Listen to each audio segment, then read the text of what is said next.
Saudações literárias, aqui escritor Sacolinha e esse é o Trajetos, podcast de literatura, mas nem tanto.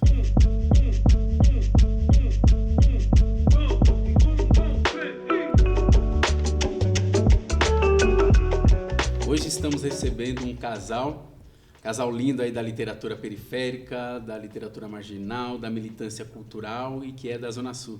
Só que antes de eu ler um pouquinho aqui da cola que eu trouxe hoje, eu queria perguntar, ô Kio. Oi. Tá por aí, Kio? Tô. Nosso produtor apareceu hoje? Apareceu. Ah, hoje ele tá aí, né? Tá aí. Deu cano na gente no último. Douglas Cordeiro está aí, senhoras e senhores, o nosso produtor. Aproveitar e já dar um salve aí pro Kio e pra Renata Abreu, que faz aí o nosso podcast acontecer, que faz a magia. Dá um salve também aí pro Herculano, que é o coordenador do Estúdio Público Musical e do Estúdio Público aqui da cidade de Suzano. E aproveitar e agradecer também a Secretaria de Cultura aí que cede esse espaço aí numa parceria comigo, escritor Sacolinha, pra gente desenvolver esse podcast. Firmeza total. Hoje, o casal que a gente está recebendo aqui, eu vou começar primeiro com uma mulher, né? Que é a Suzy Soares. Ela que é lá do Sarau do Binho, na Zona Sul. Na verdade, ela é a que manda na zorra toda, como o povo diz por aí, né? A Suzy Soares nasceu e vive até hoje na Zona Sul de São Paulo. É formada em letras e foi professora da rede pública durante 7 anos. Junto com o Binho, seu companheiro, criou o Sarau do Binho, um movimento cultural que acontece há 20 anos na Zona Sul de São Paulo. Ela é curadora e produtora da Felizes, a Feira Literária da Zona Sul, e também está à frente de outros projetos como a Bicicloteca, o Livros no Ponto e o Matéria Poética, projeto que percorre diversas escolas públicas das periferias aí, junto com os poetas do Sarau do Binho. Agora vamos na colinha aqui do Binho. O Binho é poeta, autor do livro Postesia, coautor do livro Dom de Miras, 2 Poetas e um Caminho, e o autor de Asterqueta, seu mais recente livro, publicado em março de 2022. É o idealizador do Sarau do Binho, que acontece há 20 anos na Zona Sul de São Paulo, e também da Expedição Dom de Miras, caminhada cultural pela América Latina. E também dos projetos Bicicloteca, que é uma biblioteca em bicicletas, do projeto Postesia e do projeto Livro no Ponto. E também um dos produtores aí da Felizes, Feira Literária da Zona Sul. Como é que estão, senhora e senhor? Chegar aqui logo pós encerramento da Feliz, né? Os caquinhos, recolhemos os caquinhos do que sobrou da gente, né? Porque é uma atividade que requer muita força física mesmo, sabe? De se manter ali para construir essa história, construir essa feira. Então, não é fácil, né? Então, a gente encerrou no sábado, dia 24 de setembro. Foi uma semana aí de atividades. E agora nós estamos recolhidinho um pouco, né? Agora fazer prestações de contas. Todo dia alguém me manda uma mensagem: Suzy, que dia que você vai me pagar, né? Sim, calma, sim. Gente, calma, que o processo é lento. Então, estamos aí. Inclusive, eu gostaria muito de agradecer por vocês terem aceito de vir aqui. Primeiro que a gente se comunicou quando vocês estavam na organização da Feliz, que é uma feira que se transformou num projeto enorme, né? E segundo, que é uma semana que era para vocês fazerem o pós-produção e estar descansando também, mas vocês estão aqui, né? Participando não só do podcast, como daqui a pouco vão participar também do Trajetória Literária. Obrigado também, Binho. E aí, como é que você está? Eu que agradeço. Estou bem, graças a Deus. Agradeço o convite, Sacolinha, produção aí, muito obrigado. Recepção maravilhosa aqui em Suzano. Sacolinha, eu vim em Suzano aqui uma vez, você que me trouxe aqui, vim junto naquele bonde que veio todo mundo da Cooperifa e tal. Foi 2005, você falou. E então, estou voltando hoje, cara. Então, quer dizer, Suzano, a gente mora na Zona Sul de São Paulo, gente. Isso aqui é São Paulo também, é grande São Paulo. Sim. Mas as distâncias são longe, né? E obrigado por trazer a gente aqui. Eu estou feliz de estar aqui hoje com você. Agradecer também ao Café Frida aí, que trouxe um bolinho de cenoura gostoso, um pãozinho de queijo, muito café. Bom, Renata do Frida Café. Aí. Ô, Binho, eu até me senti agora em dívida, né, cara? Porque Eu tô sempre indo lá na Zona Sul, né? Seja na Feliz, no Sarau da Cooperife e tal. Mas eu tô convidando pouco vocês, né? Porque a primeira e última vez que você veio aqui foi em 2005. Foi. 17 anos já, né? Pô, faz tempo, hein? Eu preciso convidar vocês mais vezes para vir aqui, Isso, viu? obrigado. Isso. Eu quero saber, acho que até o pessoal que está ouvindo aí quer saber quem é o casal Suzy e Binho, como é que vocês se conheceram.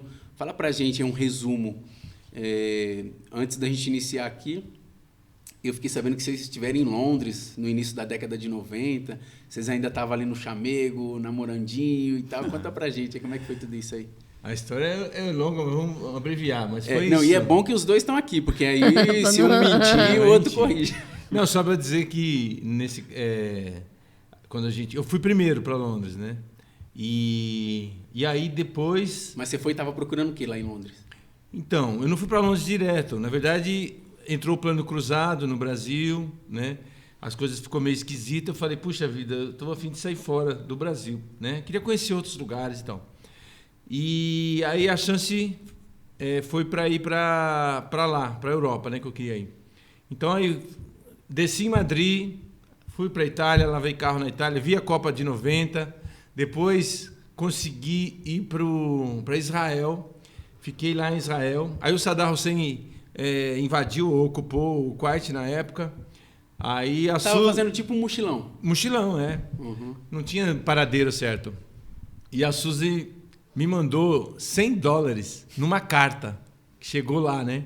Porque aí eu precisava sair de lá e eu estava quase sem grana, né? Enfim, aí fiquei 5 meses. Nisso vocês namoravam já? A gente já namorava. Ele começou lá já depois de 10 anos, ele começou a nossa história. Comecei pelo meio, né, amor? A gente se conheceu na escola. Essa parte aí, fala dessa parte. Vamos lá do começo, né? A gente se conheceu na escola que a gente estudava. Na Zona Sul? Na Zona Sul, Escola Presidente Kennedy. Eu tinha 16 anos, ele tinha 18. Então, nós estudávamos ali, fazia ensino médio. Ele estudava com a minha irmã e eu estudava com o irmão dele. A gente não se conhecia. Nessa época, o Binho já era assim, sossegadão, tranquilo? Sempre foi, sempre foi. Certo. Malucão, assim, ia para a escola de chinela havaiana, na época que ninguém fazia isso, né? Era uma ousadia você ir para a escola de chinela havaiana. E ele ia, mas aquelas jeans todo rasgado. E aí a gente, numa festa lá para a formatura, a gente se conheceu e começou a ir ali um namorinho, né? A gente namorou 6 meses naquele período e depois nós ficamos uns 4 anos assim afastados. Depois a gente voltou e estamos aí até hoje, né? Quando vocês se conheceram ali, o que um viu no outro ali? Porque você comentou tal que ele ia de chinelo, calça rasgada e nem tchum. E vocês eram esquisitos na escola? Não, eu era muito padrãozinho, assim, mas eu não, era aquela menina que era amiga dos meninos e eu nunca arrumava um namorado, né? Mas eu sempre tive bons amigos meninos. E aí, numa festa, a gente estava... Naquela época tinha música lenta, né? A gente estava dançando uma música lenta nessa festa e aí rolou uma briga lá e ele ficou segurando na minha mão. E aí eu achei aquilo estranho, assim, nossa, por que ele ficou segurando na minha mão ainda, né? E aí depois, na hora de ir embora, ele me deu um beijo e tal, e aí depois a gente se encontrou e ficamos ali naquele namoro. Foi meu primeiro namorado, né? Mas a gente, eram outros tempos, né? A gente, apesar de morar no bairro, conhecer a mesma turma e tudo, naquela época não tinha os eventos culturais que tem hoje, né? Nas periferias, né? Hoje, na Zona Sul, a gente, se quiser, todos os dias tem uma atividade cultural para ir. Naquela época não tinha, a gente tinha só os bailinhos de garagem, né? Então, a gente fazia forró. O que a gente gostava era fazer forró. Então, a gente fazia forró sexta, sábado, domingo. Tinha aniversário de qualquer um, era forró, tudo era forró, né? Então, esse Isso em 86, 87? 83. 83, eu estava nascendo. Então, 83 foi quando a gente começou a namorar, né? E aí a gente namorou esse período todo. Depois ele resolveu, quando ele foi para Londres, quando ele foi para a Europa, eu fiquei aqui. A gente já tinha voltado, a gente estava namorando, e aí ele foi. Mas esses 4 anos que vocês ficaram separados era por quê? Porque ele me deu um pé na bunda, né? E aí a gente... Eu fiquei noiva, ela ficou noiva. Ele ficou noivo de uma outra menina, eu também fiquei noiva de outro cara. A história é longa, cara. Aí ficamos esse intervalo de 4 anos, né? Depois a gente voltou e aí não desgrudou mais. Era tipo um teste de ferro, né? Vamos cada um pro seu lado, a gente vê se Exatamente. nasceu pro outro mesmo. Né? E aí, quando ele foi embora, eu fiquei aqui, eu era bancária, trabalhava numa instituição aí. E ele foi, depois de 1 ano que ele estava lá, eu falei, puta, ele não vai voltar, mano. Sem dinheiro ele não vai voltar. Aí eu peguei e fui atrás dele. E aí nós ficamos lá mais 2 anos. E aí eu engravidei e aí a gente voltou para o Brasil, que eu tinha 5 meses de gravidez quando a gente voltou. Então a filha de vocês foi feita em outro país. Foi feita. Só nasceu aqui. Foi feita em inglês. Feito lá e... mas ela pegou o bichinho da viagem, né? Porque ela tem rodinha nos pés. Hoje a gente falou com ela estava na Alemanha, mas ela mora em Portugal. E já viajou o mundo aí todo, mais do que a gente, ela já viajou muito mais, né? E tem essa independência e essa coragem também de sair por aí. Acho que isso ela herdou um pouco de nós dois. E vocês pararam de viajar porque vocês montaram o bar, é isso? O primeiro bar? A gente voltou de Londres com uma graninha e sem saber o que fazer, né? Aí a gente passou em frente à escola que a gente tinha estudado e tinha uma porta lá e uma placa de aluga-se. Aí ali nós alugamos aquele espaço, ficamos 10 anos com o primeiro bar do Binho, né? Em frente à escola Kennedy, onde a gente tinha estudado. Já nesse bar aí vocês vendiam aquele pior pastel de São Paulo? Era de São Paulo ou era da Zona Sul, o pior pastel? A ideia do pior pastel nasceu no outro bar. No segundo, do pior mesmo. No segundo bar. Ali era outras loucuras. A gente fazia a Noite da Vela, em 95. A gente tocava os vinil, né? Os bolachão na época, os discos. E aí, entre uma coisa e outra, alguém falava, deixa eu falar uma poesia e tal. Alguém introduzia alguma coisa. Dava aquele tempo, né? Vácuo, né? E aí até trocar o vinil e tal. E aí a gente já gostava de poesia também, mas a gente não tinha, a gente devia ter Carlos Drummond, alguma coisa assim, os clássicos. A gente lembra livros didáticos, né? A gente ficava lendo poesia de livro didático.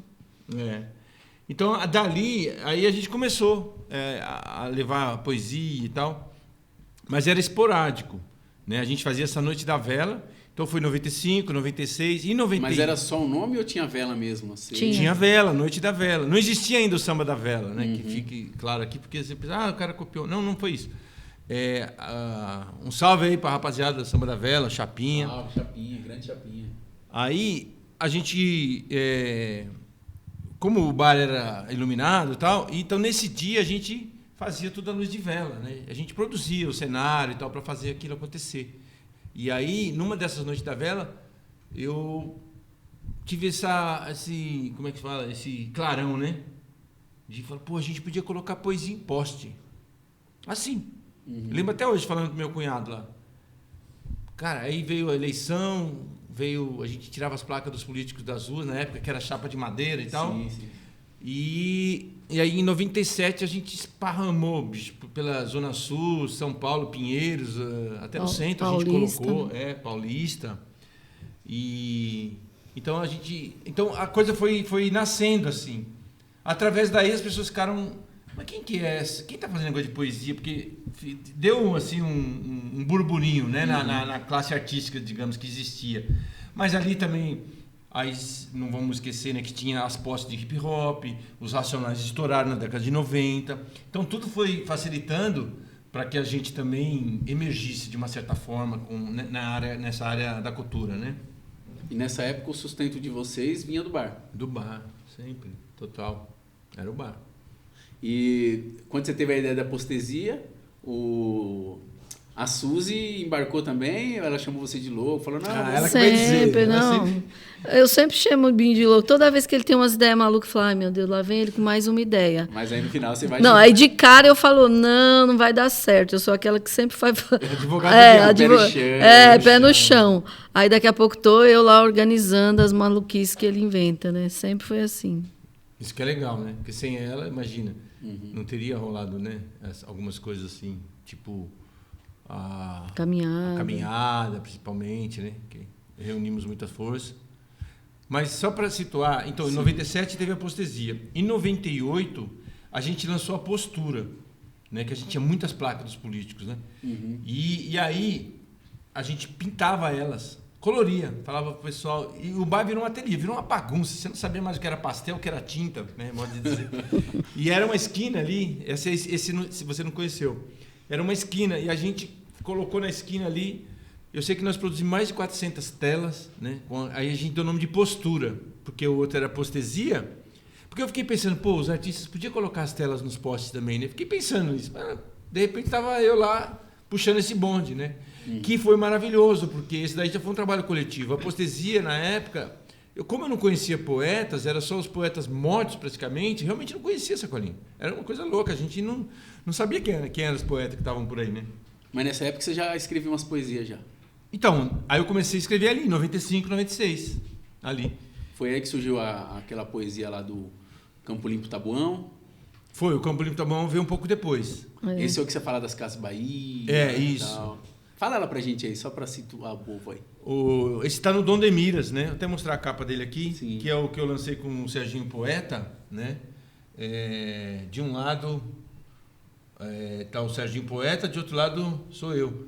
E o Serginho Poeta, a primeira poesia dele, a primeira vez ele falou poesia foi no Samba da Vela. Foi no Samba da Vela. E aí a gente bolou esses aguaios, que são os tecidos bolivianos, porque o nosso sonho era conhecer a América Latina, né? E aí a gente se inspirou nisso, né? Nos temas, né? E é bilíngue, né? E é bilíngue e tal, pela edição Toró. E aí a gente lançou isso aqui, em 2007. 2007. Que foi a sua primeira publicação? O primeiro foi o Postesia, que não é esse aqui, essa é a segunda edição. Mas o primeiro é o Postesia mesmo, que foi aí em 99. Foi em 99. E muito louco, porque esse livro, Postesia, eu lancei sem saber, marquei a data. Era dia 14 de março. E 14 de março é dia da poesia, cara. Foi muito louco, assim. Pô, mas hoje é dia da poesia. Acabou sendo, né? E sem saber, sem estar... Estávamos conectados de uma certa forma, mas foi a sincronicidade, né? As coisas que vão acontecendo. E aí não, aí fala então, pra gente foi a poesia. 99. A poesia do Campo Limpo Tabuão. Campo Limpo, Tabuão, Capão. Quando nasci, tinha 6 anos. No lugar em que nasci, sonhava que era tudo nosso. Tinha os campinhos e os terrenos baldios. Era o meu território. Já foi interior. Hoje, periferia com as casas cruas. As vacas com tetas gruas não existem mais. A cerca virou muro. Óbvio, a cidade cresce, o muro cresce. Vieram os prédios, as delegacias, os puteiros e as casas Bahia. Também cresci, fiquei grande e já não caibo dentro de mim. E de tão solitário, sou meu próprio vizinho. E de tão solitário, sou meu próprio vizinho. Muito bem. Muito bem. Bom, já temos aí sugestão de quem quiser patrocinar o nosso podcast, né? Casas Bahia aí, ó, se estiver ouvindo. Se não fosse Casas Bahia, vai ser o puteiro, né? Ô, Suzy, quando vem para mim o nome Zona Sul, até porque eu nasci na Zona Leste, né? E eu perdi muitos amigos, né? Muitos amigos mesmo. Só que não tanto quanto as pessoas que eu conheço hoje que são da Zona Sul, como, por exemplo, o Sérgio Vaz, né? Que tem uma crônica que fala que chegou uma época que tinha mais chumbo enterrado ali no cemitério São Luís do que em qualquer outro lugar da América Latina, né? E como vocês disseram aqui no início do podcast, vocês nasceram, foram criados ali, estudaram ali, né? Começaram a namorar ali. Vocês perderam muitos amigos, principalmente de violência? Então, eu morei assim numa região do Campo Limpo, porque o Campo Limpo é muito grande, né? E a gente morava perto do Capão, mas era uma região assim, que pode-se dizer que era privilegiada, assim, um bairro bom, né? Para trás da minha casa tinha favela, tudo. Mas eu lembro de ouvir falar, sabe? Eu não lembro de amigos próximos que tenham morrido ou passado por isso, né? Quando você fala bairro bom, você está falando de asfalto, água encanada? Se bem que demorou. Eu lembro que quando era criança, para ir para a escola, a gente chegava de lama né, a calça cheia de lama, porque não tinha asfalto. Eu me lembro quando asfaltaram minha rua, né, a gente lembra de tudo isso, né, ter que puxar água no poço, porque não tinha água encanada, né? Mas eu não tenho essa lembrança de amigos meus que tenham morrido por conta da violência.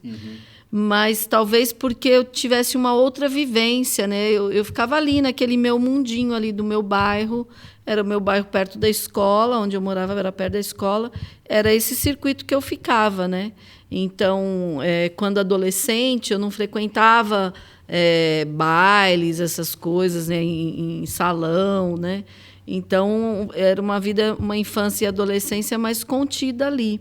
Então, eu não tinha acesso a isso, mas a gente via as notícias, tinha o jornal Notícias Populares que a gente espremia e saía sangue, meu pai lia isso, né?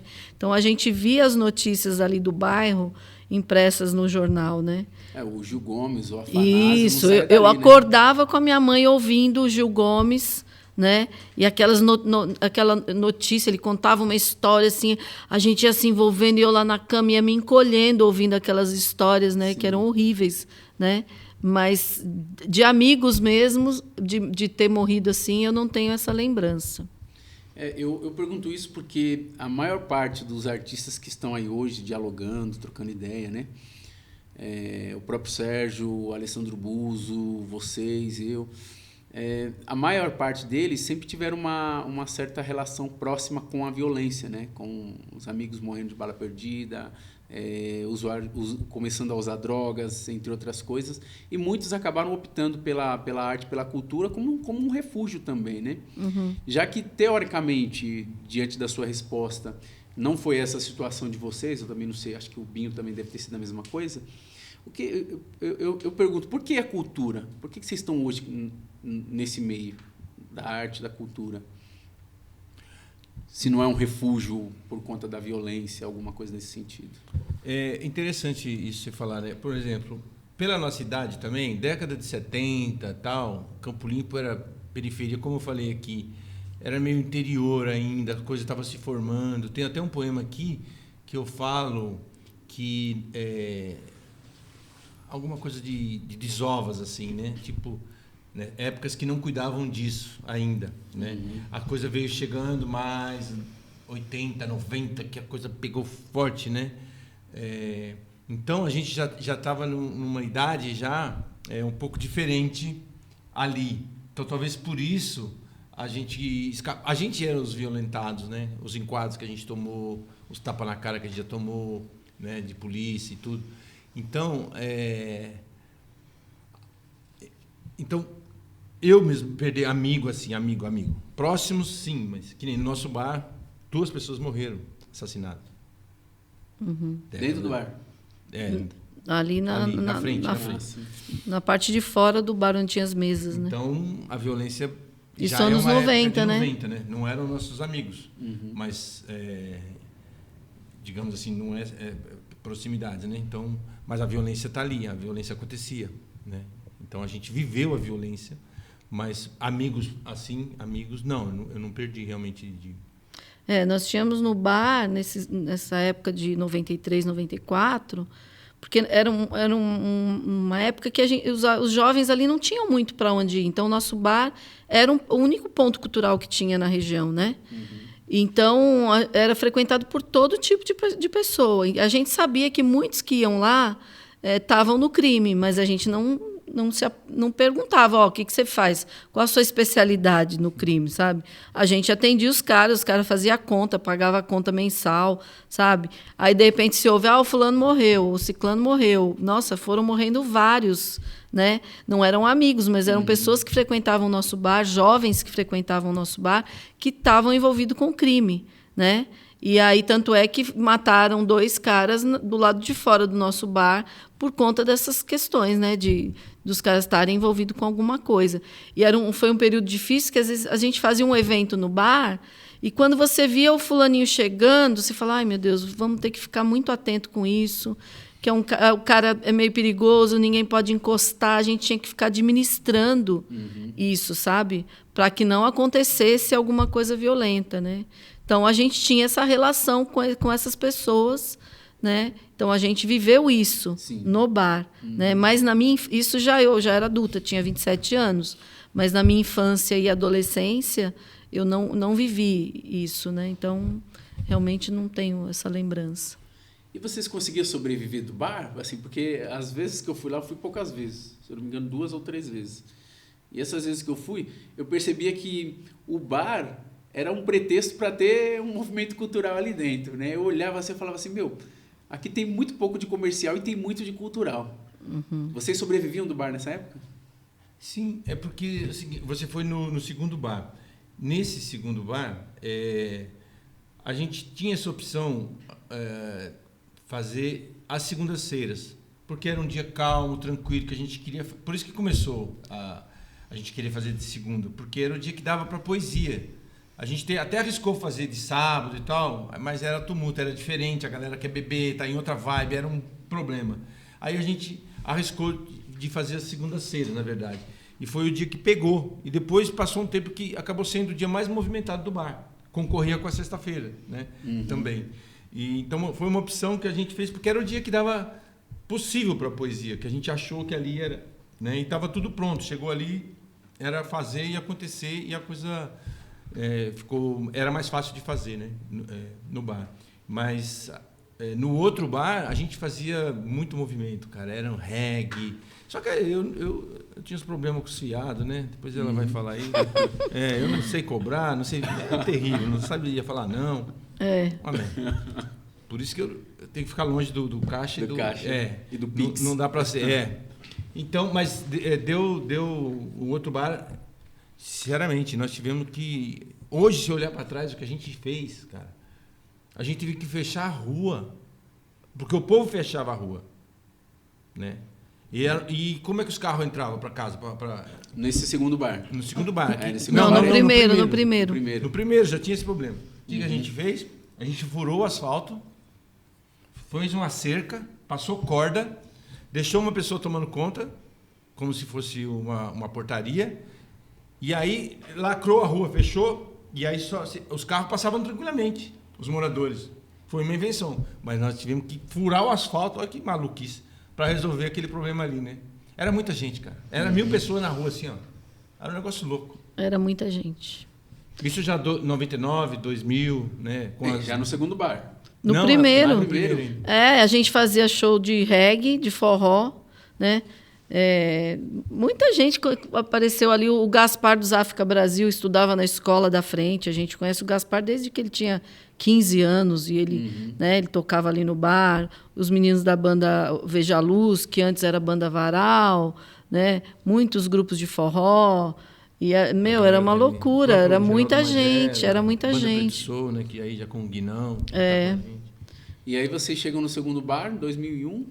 2004. 2004. Porque o primeiro fechou justamente por conta do barulho e da bagunça que a gente fazia lá, né? Os vizinhos não aguentaram e aí a dona pediu o imóvel e a gente fechou assim de uma hora para outra e ficamos 1 ano sem trabalhar. E aí, de repente, abrimos um outro em frente à universidade. Então, a gente foi graduado, né? Saiu de frente da escola do ensino médio e fomos para a universidade, né? A monografia passou. Aí ficamos ali mais uns 9, 10 anos. 8 anos, Então, é uma história, né, longa, né? Mas não deu para juntar dinheiro, não, meu. Era boleto todo dia. Quem tem bar sabe o que é isso, né? Fazer compra, todo dia falta uma coisa. Fiado. Tinha uma caixinha de fiado assim, ó. Eu encontro ainda algumas pessoas no bairro que eu olho e falo, eu não sei o valor, mas eu sei que você me deve. Meu HD tá aqui, ó, né? Eu não lembro o valor. E a pessoa sabe que eu sei. Sim. Que eu vejo a pessoa falando, puta, a Suzy vai me cobrar, porque eu era daquelas que eu cobrava na cara dura. E a nossa briga era isso, porque o Binho não tava nem aí, né? E os fiados só crescendo.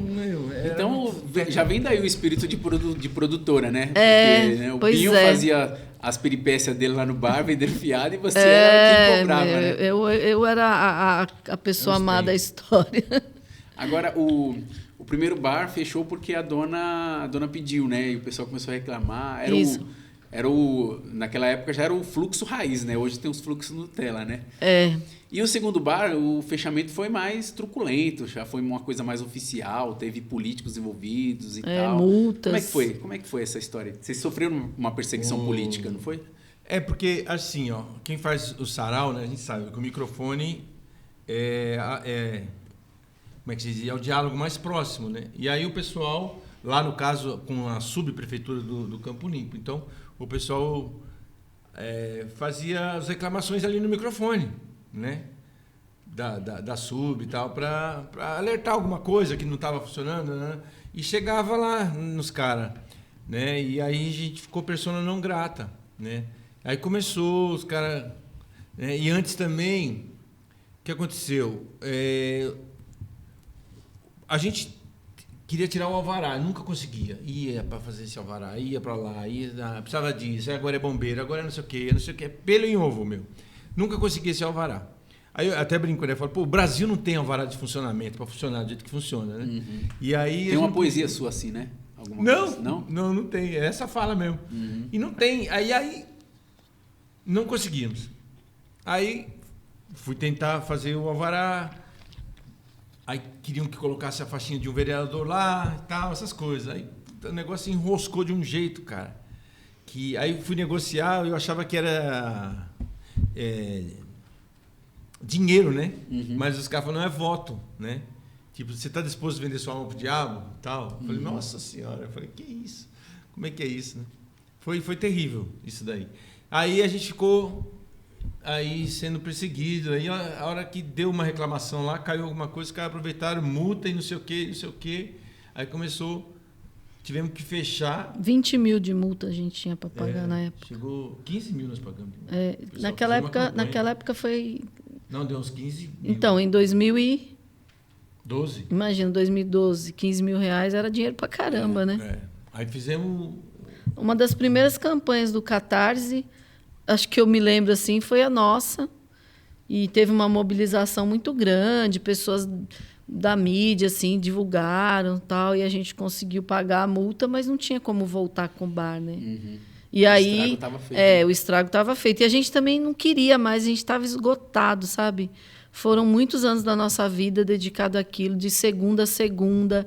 Então, mesmo quando a gente viajava, o bar ficava aberto, a gente deixava alguém cuidando, mas a cabeça ficava lá. Então, a gente não descansava, né? Então, a gente falou, putz, vai ser difícil, vamos ter que buscar outros caminhos, mas não dava mais, né?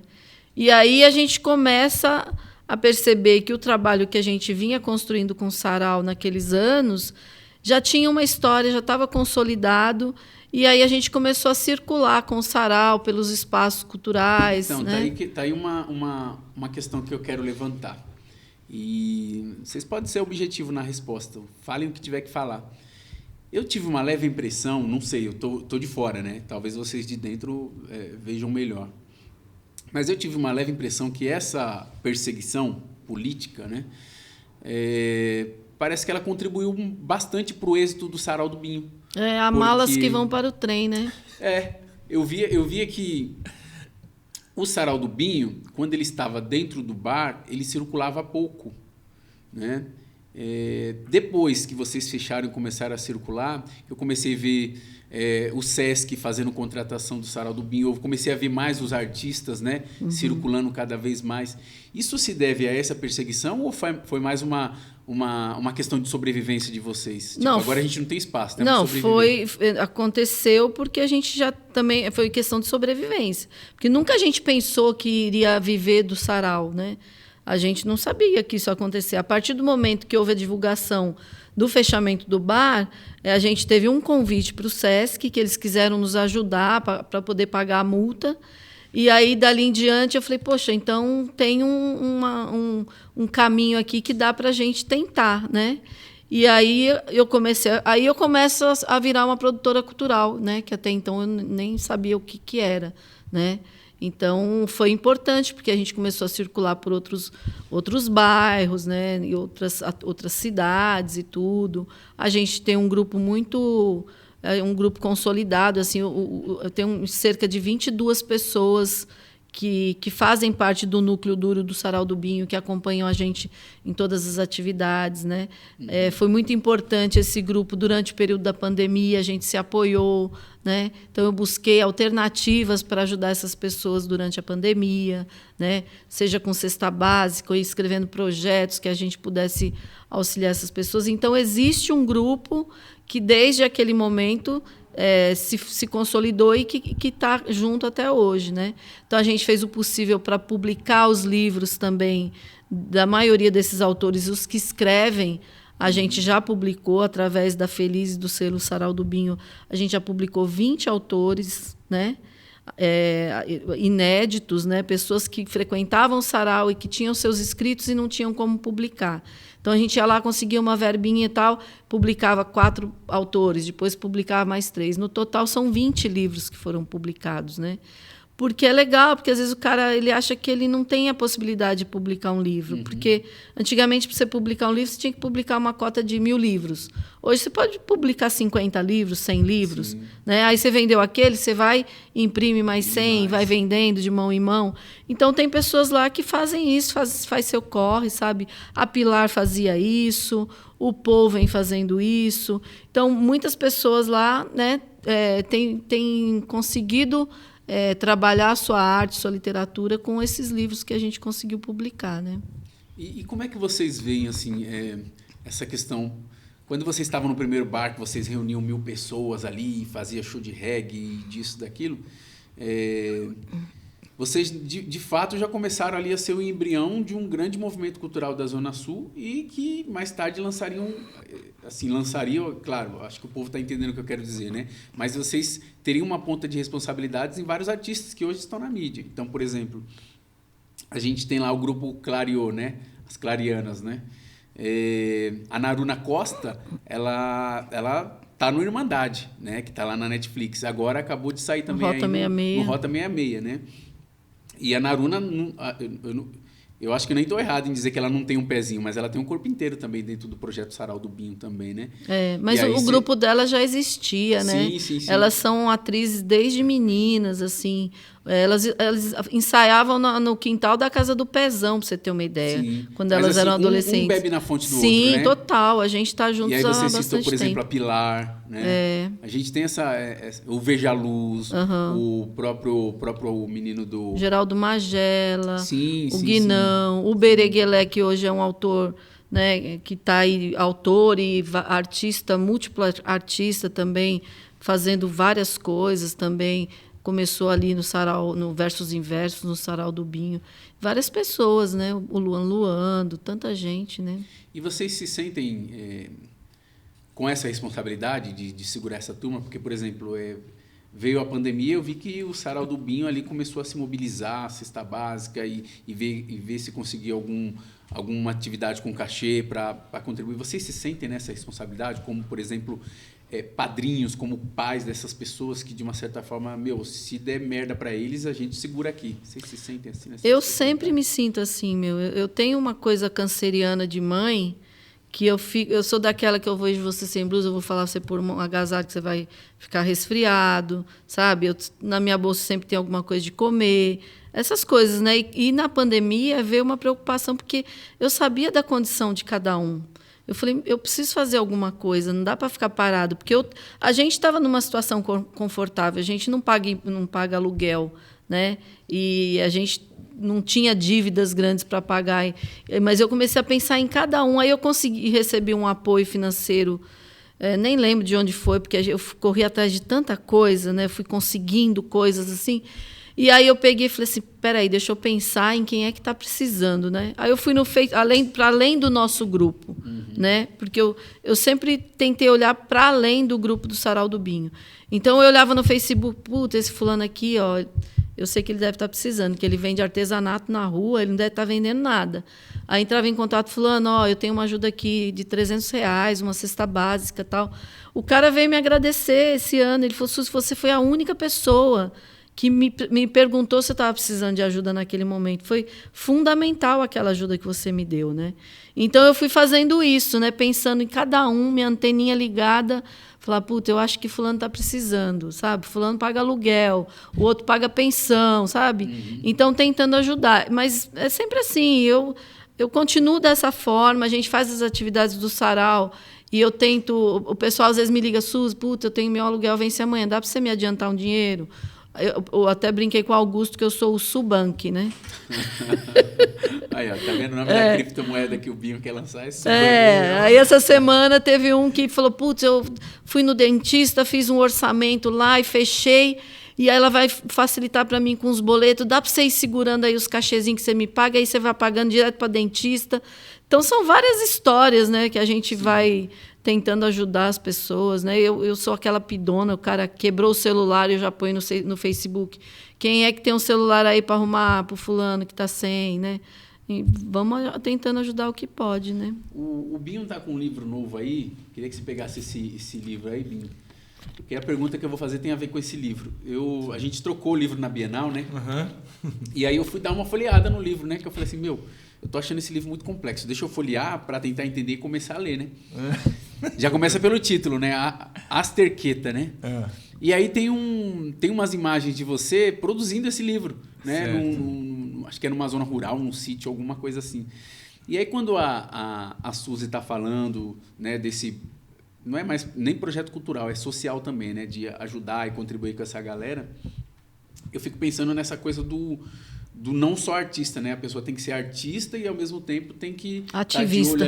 Tá de olho ali, ver quem está precisando, ajudar, contribuir. Vira e mexe aqui em Suzano, tem alguém batendo no meu portão pedindo um ônibus para levar o pessoal pro velório, né? De alguém da família que morreu. Se eu conheço alguém que pode ajudar com uma cesta, enfim. E aí, o Binho, essa movimentação que o movimento Sarau do Binho faz e que a Suzy carrega muito bem isso chega a te atrapalhar na sua produção cultural? Porque assim, eu achei lindo essa imagem de você sentado ali e lendo para criança e produzindo livro. Você consegue ser um artista sem ter a energia muito sugada com essa responsabilidade social? Não. Não, é legal você perguntar isso, porque realmente a Suzy, nesse aspecto, essa conexão que ela tem, né, com as pessoas e essa preocupação que ela faz tão bem, né, cara? Ela faz essa... eu acho muito bacana isso, né? E ela se dedica mesmo a isso.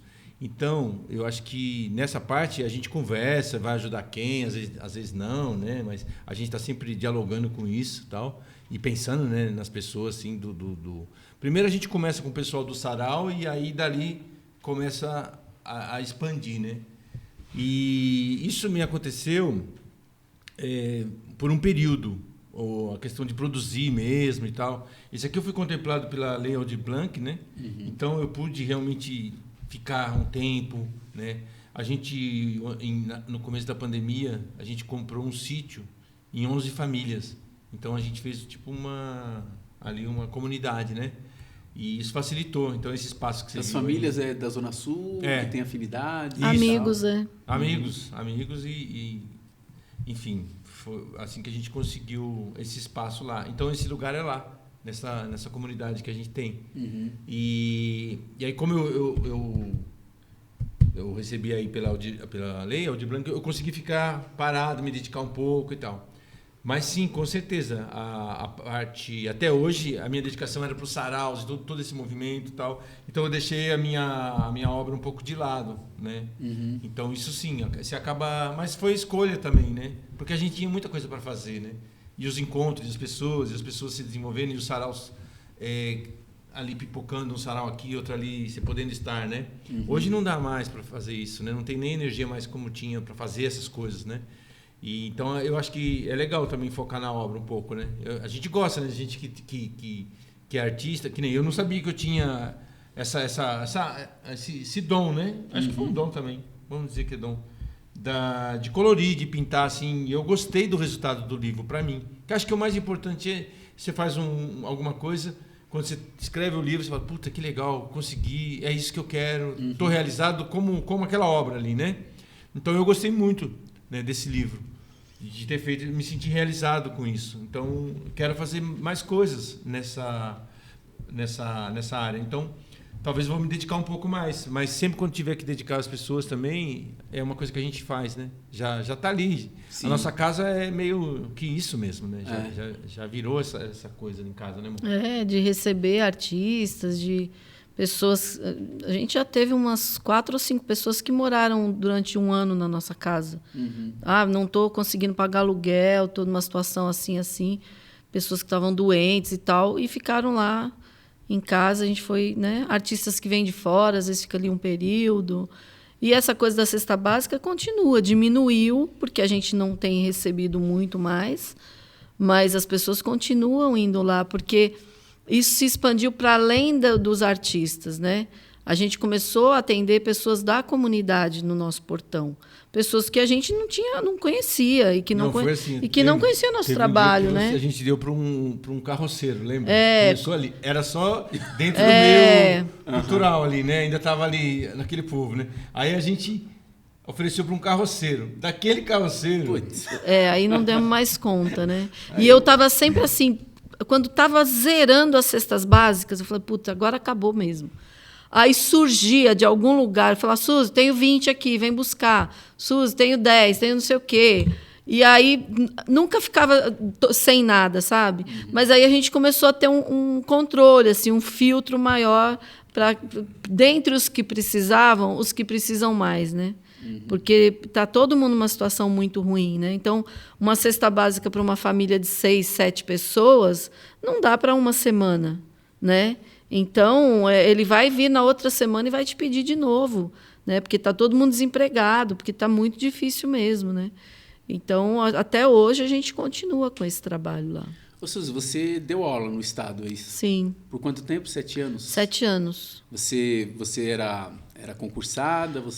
Eu era concursada, eu dava aula de inglês, mas eu nem considero que eu dava menos aulas de inglês, porque eu gostava de conversar com os alunos, sabe? Uhum. E às vezes eu falava, puta, eu vou dar aula de inglês, sendo que eu preciso falar de outras coisas mais importantes, né?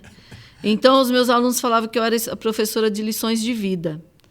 Porque às vezes... Muito antes da disciplina projeto de vida existir, né?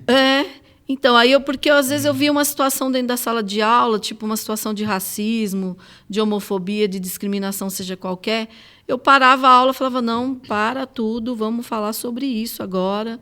Então, eu tenho muitos alunos que vêm falar comigo da importância dessas conversas que a gente tinha. Eles gostavam muito de ouvir também, porque a gente sempre viajou muito, né? Uhum. Então, quando eu voltava das férias de alguma viagem...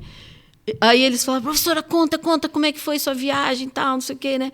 Aí eu punha o mapa na lousa e começava a falar, a gente foi aqui, nesse lugar, tal, para eles terem uma noção, né, geográfica do mundo, do lugar onde eles estão, para eles terem interesse de saber, para além do lugarzinho de onde eles estão, o que tem do lado, qual é a cidade, qual é o país, né? Porque quando a gente não viaja, a gente perde um pouco essa referência, né? Então, quando eu colocava o mapa e começava a mostrar isso para eles, os olhos deles brilhavam, né? Eu falava, gente, coloca um mapa na sua parede que você vai querer viajar, né? Então, eles adoravam isso. Então, o que eu menos dei foi aula de inglês, na verdade, né? Até hoje eu tenho alunos que vêm conversar sobre tio. A gente teve uma na Feliz agora, no encerramento. Da Feliz, o encerramento da Feliz, teve um show de uma banda chamada Poesia Samba Soul, que é ali do Capão, né, do Jardim Nakamura, que são muito parceiros nossos, e tem uma menina que cantou junto com eles, que trabalha junto com eles, a Agatha, que ela foi minha aluna, né? E ela conheceu o namorado dela na primeira edição da Feliz, ali na praça. Eles estão juntos até hoje, têm um filhinho. E aí eu fiquei vendo aquela menina cantando ali no palco, foi tão bonito, sabe? Porque quando eu dava aula para ela tinha uma autoestima muito baixa. Uma menina negra linda, mas ela alisava o cabelo e eu ficava, olha, não alisa seu cabelo, usa seu cabelo cacheado, não sei o quê. Hoje ela está lá cheia de dread, toda linda. E ela sempre fala para mim o quanto foi importante essas conversas que a gente teve na escola, né? Então, quando eu vi aquela menina cantando naquele dia, eu falei, puta, que lindo, já valeu a pena, né? E você se saiu do estado porque não estava... Não, porque eu comecei a trabalhar com essa parte de produção e eu já estava de saco cheio da escola, dessa coisa, desse formato que tem a escola, sabe? E aí eu falei, eu vou dar um tempo, aí tirei uma licença não remunerada de 2 anos. Falei, depois de 2 anos eu vejo se eu volto ou não. Aí não voltei, comecei a trabalhar com produção.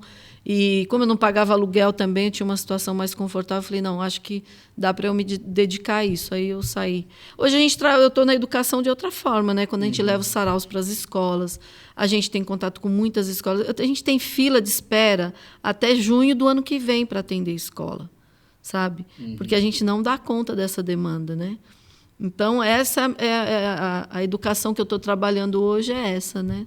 Tá, e financeiramente, vocês estão vivendo de arte? Dessas coisas do sarau, de produção, de edital, né, da Feliz, né?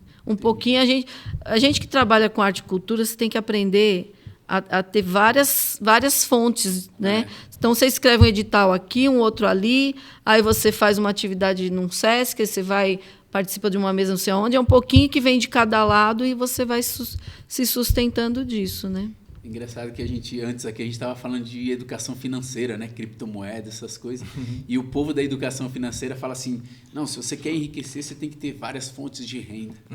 Então a gente está errando em algum lugar, porque na arte a gente tem várias fontes de renda. Então, mas é muito pouco o que vem, né? Só para sobreviver mesmo. Galera, estamos chegando ao nosso final. Mas antes eu tenho 3 perguntas aí. Eu prometo fazer as perguntas, né? Não enrolar, e vocês prometem serem objetivos aí. A primeira pergunta tem a ver com os perrengues que a gente passou na pandemia, né? Muito se falou no ano de 2020 que a pandemia veio como algo ruim, mas que ia nos dar muitos aprendizados, né? E no nosso meio, a gente teve muitos escritores, muitos artistas, assim que, tô quase passando fome, né? Preciso de ajuda, compra meus livros, né? Faça isso, faça aquilo. Será que se vier uma outra pandemia, esse nosso povo da arte aprendeu alguma coisa com relação a dinheiro? O que vocês acham? Eu acho que ainda não, porque a pandemia acabou e os que tinham dificuldade continuam tendo a mesma dificuldade. Eu acho que para um artista lidar com essa questão econômica, financeira, é muito complicado. Se ele não tem alguém ao lado dele para ajudar ele a escrever um edital, sabe, para tentar outros caminhos, ele não consegue, né, sair disso, né? Então, e tem gente que tem muita dificuldade, sabe? Né? Desde salvar um documento em PDF, são coisas muito simples, mas que para algumas pessoas é muito difícil, né? Então, acho que ainda, né, foi um alerta, falou, olha, você precisa fazer seus corres, se virar, mas ainda vai ser difícil. Se for uma coisa muito próxima, tem gente que vai continuar na mesma situação. O que você acha, Bia? Você deu aí, você está prevendo 2023? Eu não sei, cara, eu não sei. É que eu sofri bastante, cara, assim, com relação aos meus trabalhos, assim, quando veio a pandemia, eu estava com 8 livros, e desses 8 livros que eu tinha publicado, eu não tinha um em e-book. E o pessoal estava comprando muito livro e tal, e assim, o correio estava dando muita mancada para a gente entregar os nossos livros impressos. Então, um dos aprendizados que eu tive, caso venha uma próxima pandemia, é que assim, eu preciso colocar todos os meus livros em e-book, sabe? E já estão? Já tem 2. Já tem 2. O terceiro entra na semana que vem. Obrigado pela lição aí, ó. Né? Boa. Não, eu acho que... Bom, a pergunta, acho que teve muito... Como a Suzy, acho que já respondeu, né? A dificuldade de todo mundo, né? Sim. Que teve. E nós tivemos a sorte que em 2020 a gente já tinha um projeto engatilhado já para 2020. Então isso foi se cumprindo, né?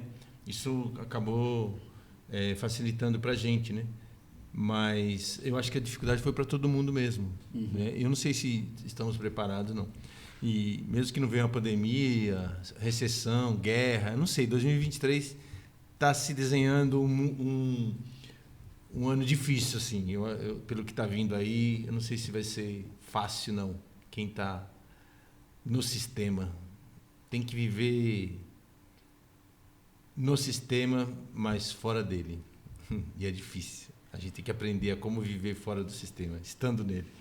Né? Galera, conhecendo o Binho como eu conheço, ele é uma figura muito otimista. Se ele está falando isso aí, prepare que alguma coisa de ruim está para vir aí, porque o Binho não fala umas coisas dessas. Então, se ele está falando é porque ele deve ter o conhecimento de causa de algumas coisas que ele está analisando. Então, vamos ficar esperto, galera.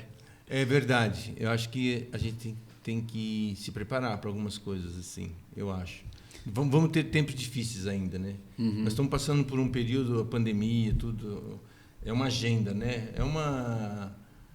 Como eu estava falando antes, é uma disrupção, né? É uma demolição controlada do sistema antigo que tinha aí.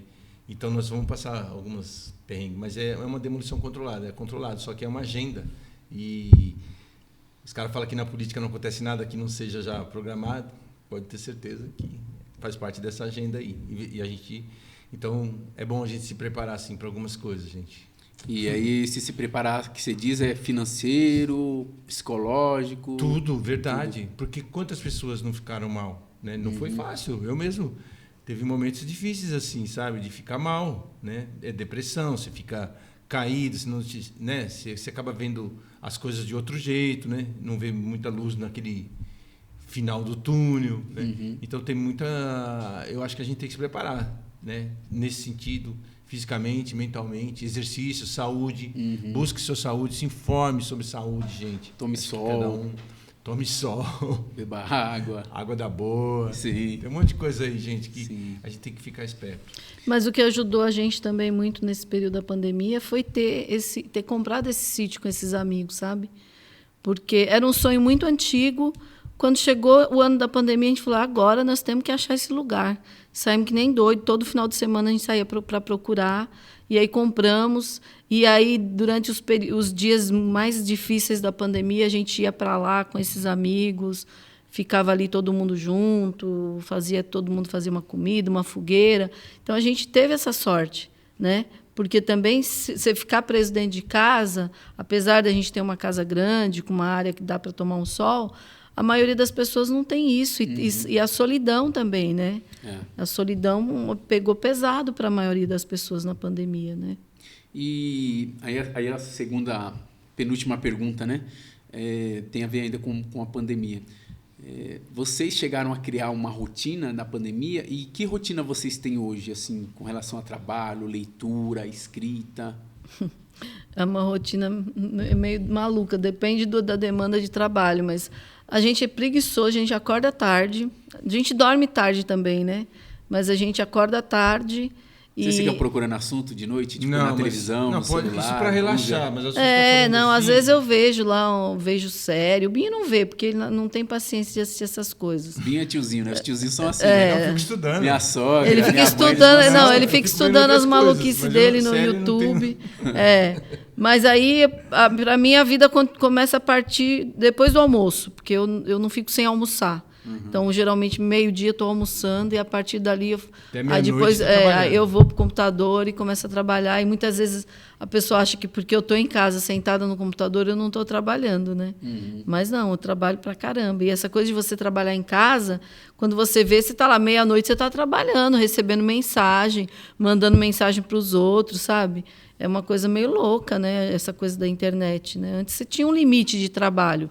Agora não, todo tempo você está trabalhando, né? Mas tem a vantagem de você também poder estar lá no sítio e poder fazer o seu trabalho de lá, ou você está na...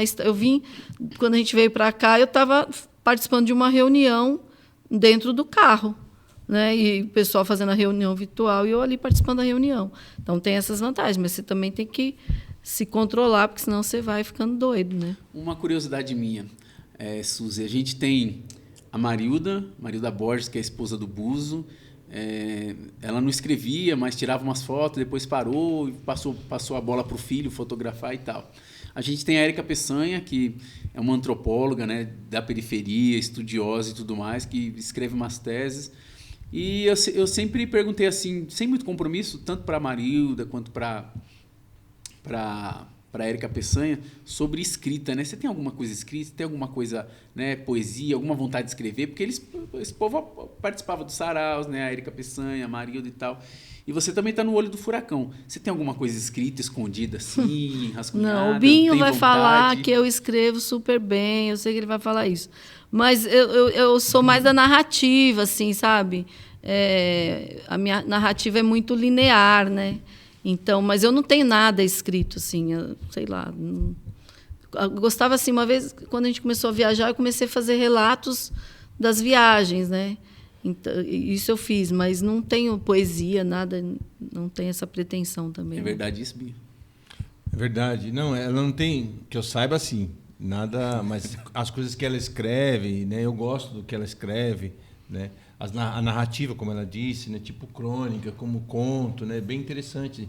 Só que é isso, ela não pôde se dedicar, não teve essa... também essa não coisa. tive interesse, assim, não por tem isso. interesse também, mas não sei, eu acho que a hora que ela tiver um tempo ia sair coisas boas daí, pode ter certeza. Eu gosto de cozinhar. Coisa boa, eu gosto de comer. Bom, tá. É o momento de indicação agora. Bom, bacana. A gente chegou agora no momento final do nosso podcast. E esse é o momento da indicação, é o momento em que o entrevistador e os convidados indicam filmes, documentários, livros, peças de teatro. O que vocês trouxeram aí para indicar para a galera? Bom, eu queria indicar 2 coisas. Eu tenho ouvido muito podcast, muito. Eu queria indicar o podcast A Vida Secreta de Jair. Tá aí para a gente entender os meandros dessa família, desse desgoverno. É uma série? É uma série que tem no Spotify. Saiu em livro também, Juliana Dalpiva, que fez, né? Então, ela vai esmiuçando toda a trajetória da família do despresidente, né? Para a gente entender todas as falcatruas, todas as histórias em que eles estão envolvidos, né? E eu também queria indicar o livro... Só repete o nome do O podcast chama A Vida Secreta de Jair. Uma vida? A Vida Secreta de Jair. Né? Vai falar sobre o clã da família Bolsonaro. Queria indicar também o livro Notas sobre a Fome, que é da Helena Silvestre, finalista do Prêmio Jabuti em 2020, que foi publicado através do selo Sarau do Binho da editora Chai, ela vai contando notas sobre situações de fome, que eu acho que dialoga com a vida secreta do Jair, que muita gente que está passando fome hoje tem a ver com as coisas que ele fez nesse país, né? Então, super indico esse livro maravilhoso, Helena Silvestre, fica a dica. Ok. Binho? Bom, eu vou indicar aqui um livro de finanças e saúde, tá bom? Muito bom, vocês devem ler esse livro aqui, ó. Onde Estavam Meus Olhos, ainda sobre leveza, né? Muito bom, Finanças e Saúde, muito interessante esse livro de Sacolinha, gostei mesmo. E a gente tem que conversar muito ainda sobre isso. Sim, né? sim, Esse sim. podcast não deu nem para falar de saúde ainda, que as coisas que a gente não deu. trocou. Tem a Dinha maravilhosa, poeta, incrível. Luan Luando, Coro de Gente, Bereguelé, são vários. Aqui, ó, esse é o Berê. Mas eu vou indicar, como a gente falou da caminhada e tal, eu indicaria o Eduardo Galeano, que ele tem o Memórias do Fogo. Não sei se você já folheou isso aqui. Esse não.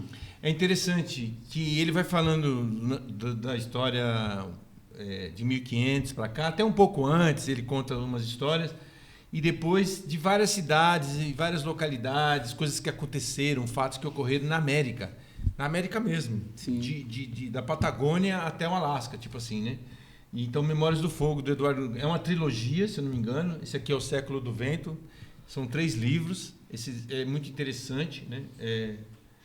E a gente que tinha a história de sair andando, né? Eu até tinha um sonho, um projeto ia se chamar Nas Pegadas de Galeano. Aí seria de moto, não a pé, igual a gente foi andando, né? Que era o nosso sonho da América Latina. Mas nas pegadas de Galeano e conhecendo as cidades, lendo esses textos tal, e sair viajando pela América. Coisa de louco mesmo, né? Coisa de... Mas é muito interessante esse livro para conhecer um pouco mais da América, a história da América Latina e tal. Vale a pena. Eu tô um pouco envergonhado, porque do Galeano, o único que eu li até agora foi As Veias Abertas ainda, né? Os Veias Abertas foram inspirados na caminhada que a gente fez. A gente foi andando daqui, era para ir até o Chile, né? Mas a gente falou, vamos até Curitiba, né? Se for até Curitiba, está aprovado. Então a gente foi andando por quilômetros, aldeias, fazendo sarau de cidade em cidade. E o livro que foi... Sempre a gente pegou um livro para ler. E o livro que lemos, né, foi esse daí que você falou, As Veias Abertas da América Latina. O que eu trouxe para indicar aqui tem um pouco... Está um pouco longe do que vocês indicaram hoje aqui, mas é que eu penso muito na figura do Binho quando eu lembro desse livro. Inclusive, Binho, eu já queria fazer uma provocação para a gente depois fazer uma edição para a gente falar só de saúde mesmo, saúde da periferia, naturopatia, outras coisas. Olha. E esse livro que eu quero indicar chama-se Seja o Seu Placebo, do Dr. Joe Dispenza. Não conheço. Ele vai provar, é um doutor dos Estados Unidos, né? Hoje ele trabalha só com naturopatia, mas através das suas teses e dos estudos científicos ele vai provar que muito da nossa cura está dentro do nosso corpo, né? Inclusive com recuperação de fraturas, essas outras coisas. E ele vai provar, porque ele sofreu um acidente e ele fala que ele mesmo se curou, foi desacreditado pelos médicos, por ele mesmo, que ele era doutor, né? Que ele é doutor. Então o livro Seja o Seu Placebo, do Dr. Joe Dispenza, fala justamente disso, de você se curar através dos seus pensamentos, de você se curar através da sua meditação, do seu yoga, e ele cita questões científicas, né? Assim, um livro absurdo de bom. Você lê e você fala, cara, eu nunca pensei sobre isso, eu nunca pensei nessa linha de raciocínio com relação à saúde. Então eu queria indicar para vocês aqui hoje, Seja o Seu Placebo. É um tapa na cara, principalmente da nossa medicina que a gente tem hoje, a tradicional, né? Um tapa na cara muito grande, porque os principais naturopatas hoje são ex-doutores, né? Você pega aí um ou outro, aí eles vão falar assim, olha, eu hoje pratico a naturopatia porque é um pedido de desculpa de tanto tempo que eu passei no meu consultório dando consultas, dando receitas de remédios e tal, que muitas vezes a pessoa ia se curar tomando água, tomando banho de sol, né? Tomando banho de chuva, etc. Tá aí a minha indicação. Menino, menina, obrigado pela participação de vocês. Eu tô com essa dívida de trazer vocês mais vezes aqui para Suzano, porque, quando você começou falando, eu vim aqui a última vez em 2005, eu falei, caramba, preciso trazer mais o Binho, preciso trazer mais a Suzy. Isso. Obrigado, viu, por vocês participarem desse podcast. Nós que agradecemos. Foi da hora. Quero agradecer aqui, então, a Secretaria de Cultura de Suzano por ceder o estúdio público para a gravação desse podcast. O Trajetos Podcast de Literatura Mais Nem Tanto é uma organização, um projeto do escritor Sacolinha, que tem por trás aí, na edição e na direção, o Douglas Cordeiro, que viu, a Renata não estava aqui no início do podcast, mas a gente deu graças que hoje, hoje o homem compareceu. Está aí hoje o Douglas. Quero agradecer também a Renata e o Kio, que estão aí fazendo a mágica por trás das câmeras. E pedir para você que está nos assistindo, que está nos ouvindo, que divulgue esse podcast, que compartilhe para que chegue cada vez mais pessoas, para a gente levar esses convidados e esses assuntos que a gente traz aqui para muitas e muitas pessoas. Firmeza total, esse foi o Trajetos, podcast de literatura, mas nem tanto. Quem falou foi o escritor Sacolinha. Um grande abraço.